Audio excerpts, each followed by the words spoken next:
ang highway sa Dangkalan, Ilog, Negros Occidental mga kabiyahidor. Grabe no? Paano kaya kung malakas talaga ang ang ulan? Ito, wala lang 30 minutes to. Pag isang oras siguro, 2 oras, patay. Ano kaya mangyari dito banda? Ito ay tingnan mo, nagiging dagat ng kulay brown. Sus, kung isang oras, ayoko na siguro tumawid sa ganitong oras. Malalim siguro dito. Pati doon, dumadaan talaga sa kasada lahat. Wala siguro linis itong kasada ito, kabahidol. Oh, wala yung linis ito dito banda. Kung mayroon man, baka maliit lang. Or ano tawag nito? Mga barado.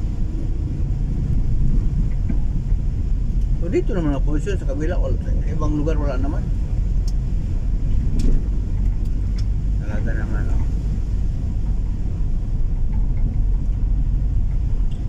naliligo tuloy ang ko sa sakyan.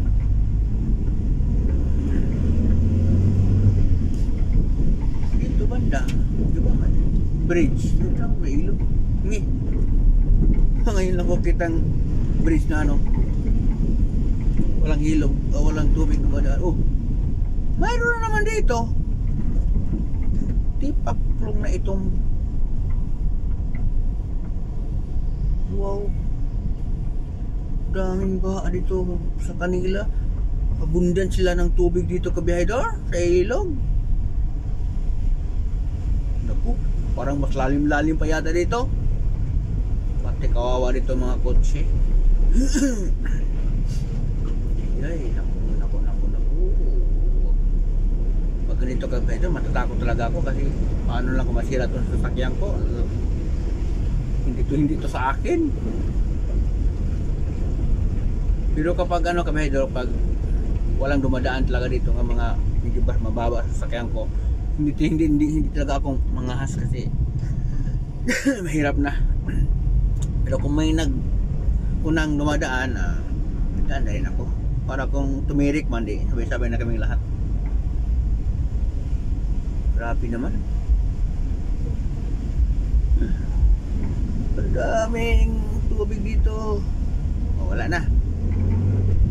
Grabe. Malalim-lalim yun kalahati ng gulong. Oh, mayroon na naman dito. Sus, kung hindi tumigil ang ulan, patuloy lang ang ulan, talaga ang dami ng lumalalim ba itong mga to. Ilang hakbang lang mayroon na naman baha. Sus, madusip lang mga bahay. Naku, pinasok siguro ang kanilang mga sala. Arios. Ano ba nangyari? Grabe. Ay nako. Daming challenge ko sa araw na to, kabiyahidor. 4 lahat ng baha. Medyo malalalim yung pangalawa. Kaya dito lang yung video natin. Kasi tayo dumadaan sa mga esklita. Maraming salamat. Pinakita ko lang sa inyo ang baha sa Ilog, Negros Occidental mga kabiyahidor sa araw na ito, June 21, 2025 kabiyahidor.